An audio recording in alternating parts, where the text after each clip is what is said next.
বিরুদ্ধে ফৌজদারি মামলা থেকে থাকলে আগে সেটার তথ্য দেওয়া। এখানে জামিননামার অর্ডার শিটের কোনো সার্টিফাইড কপি দিতে হবে এরকম কোনো বিধান নাই। তাছাড়া আপনারা সবাই জানেন যে বিগত ফ্যাসিবাদী আমলের সময় আমাদের অধিকাংশ প্রার্থীদের ক্ষেত্রে যারা মনোনয়ন পেয়েছে এবং সাধারণ জনগণের বিরুদ্ধেও সাংবাদিকদের বিরুদ্ধেও আছে কয়েকশো করে গায়েবী মামলা আছে। সেই মামলাগুলোর হদিশই আমরা এখনো করতে পারিনি অনেকগুলো মামলা। তো সেই জন্য আমরা বলেছি যে মনোনয়ন পত্রে ফৌজদারি মামলার তালিকা অর্থাৎ আরপি অনুসারে ইনফরমেশনটাই যথেষ্ট, certified copy of bail bond এক্সেট এগুলো যেন না চাওয়া হয়। দ্বিতীয় হচ্ছে অভিযুক্ত। এখানে অভিযুক্তের ক্ষেত্রে বলা আছে কিছু বিধান আছে, যদি অভিযুক্ত হয় মনোনয়ন পত্রে চাওয়া হয়েছে যে আমি কখনো ফৌজদারি মামলায় অভিযুক্ত হইনি, যদি সঠিক হয় হ্যাঁ বলবেন, আর যদি বেঠিক হয় না বলবেন।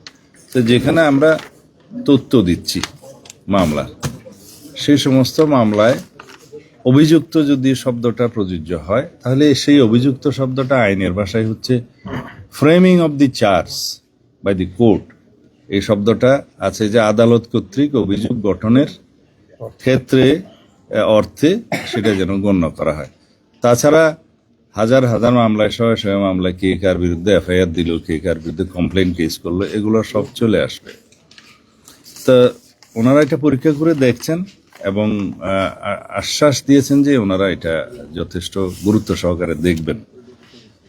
3 নম্বর হচ্ছে ব্যাংক অ্যাকাউন্ট। বলা হয়েছে প্রার্থী অথবা এজেন্ট, নির্বাচনী এজেন্ট ব্যয় নির্বাহের ক্ষেত্রে একটা ব্যাংক অ্যাকাউন্ট খুলতে হবে। তো বলা হয়েছে, প্রথমে বলা হচ্ছে যে প্রত্যেক নির্বাচনী এজেন্ট বা যে ক্ষেত্রে নির্বাচনী এজেন্ট নেই সেই ক্ষেত্রে প্রতিদ্বন্দ্বী প্রার্থী।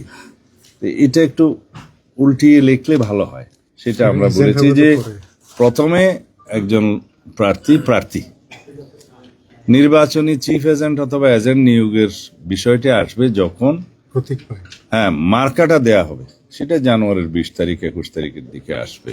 তো তার আগ পর্যন্ত তো প্রার্থী নিজেকেই ব্যাংক অ্যাকাউন্টটা খুলতে হবে। তো সেই জন্য আমরা বলেছি প্রথমে লেখেন যে প্রার্থী অথবা নির্বাচনী এজেন্ট। তো এটা খুবই সিম্পল কারেকশন, এটা ওনারা করবেন বলে আশ্বাস দিয়েছেন।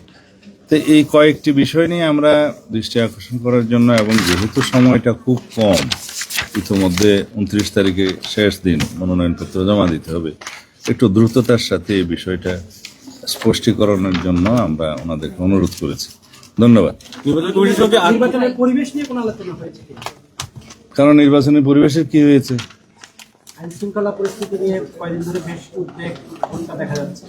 আইন শৃঙ্খলা পরিস্থিতি নিয়ন্ত্রণের দায়িত্ব সরকারের। নির্বাচন চলাকালীন সময়ে নির্বাচন কমিশন যেভাবে চাইবেন সেভাবে কর্মকর্তাদের নিয়োগ বদলি এই সমস্ত হয়, আর কিছু কিছু বিধান আছে প্রশাসনিক কাজে, তাদের এখতিয়ার থাকে, কিন্তু প্রাইমারিলি সবকিছু সরকারের দায়িত্ব। এই ক্ষেত্রে আমরা নির্বাচনী পরিবেশ সুষ্ঠু থাকুক কামনা করি, আশা করি। সরকারকে আমরা আহ্বান জানিয়েছি এবং জনগণও চায় এবার উৎসবমুখর পরিবেশে স্বাধীনভাবে মুক্তভাবে ভোট দিবেন। তো সুতরাং আশা করি আইন শৃঙ্খলা পরিস্থিতির ক্রম উন্নতি হবে। একটা প্রশ্ন, ভারপ্রাপ্ত চেয়ারম্যান 25 তারিখে আসছেন, তার ভোটার হওয়ার ব্যাপারে কোনো আলাপ আলোচনা করেছেন? 25 তারিখ হচ্ছে বৃহস্পতিবার, শুক্রবার হচ্ছে 26 তারিখ, শনিবার 27 তারিখ নির্বাচনকালীন এই সময়ে নির্বাচন কমিশনের অফিস সব খোলা থাকে। সেই দিনই এই ভোটার হওয়া, আইডি কার্ড বা ভোটার আইডি বা ন্যাশনাল আইডি হওয়া সংক্রান্ত যা কিছু আছে তিনি এই 27 তারিখে করবেন। ধন্যবাদ।